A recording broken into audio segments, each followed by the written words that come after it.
జమ్మూ కాశ్మీర్ ఉగ్రదాడిలో ప్రాణాలు కోల్పోయిన భారతీయుల ఆత్మకు శాంతి కలగాలని చేగుంట మండల కేంద్రంలోని ముస్లిం సోదరులు భారీ ర్యాలీ నిర్వహించారు. హిందుస్థాన్ జిందాబాద్, హిందూ ముస్లిం బాయి బాయి, భారతదేశంలోనే ఉంటామని, లష్కరే తోయిబా ఉగ్రవాదులను కఠినంగా శిక్షించాలంటూ నినాదాలు చేస్తూ ర్యాలీ చేశారు. అనంతరం ముస్లిం సోదరులు మాట్లాడుతూ భారతీయులంతా ఒకటేనని, హిందూ ముస్లింలు బాయి బాయి అని, ఉగ్రవాదుల దాడిలో ప్రాణాలు కోల్పోయిన భారతీయుల ఆత్మకు శాంతి కలగాలని కోరుకున్నారు.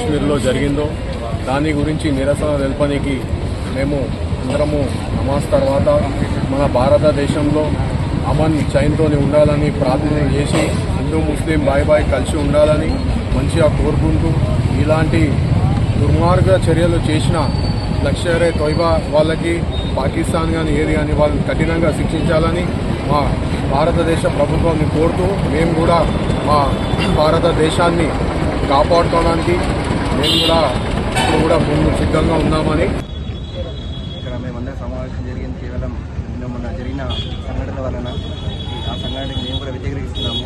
దీని వెనకాల ఎవరున్నా సరే, అది పాకిస్తాన్ కావచ్చు, లష్కరే తోయిబా ఎవరైనా సరే వాళ్ళు తీవ్రంగా ఖండిస్తున్నాం. మేము కంపల్సరీ భారతదేశ ఏదైతే మన గవర్నమెంట్ ఉందో ఆ గవర్నమెంట్ ఏం చెప్పినా మేము సిద్ధంగా ఉన్నాము.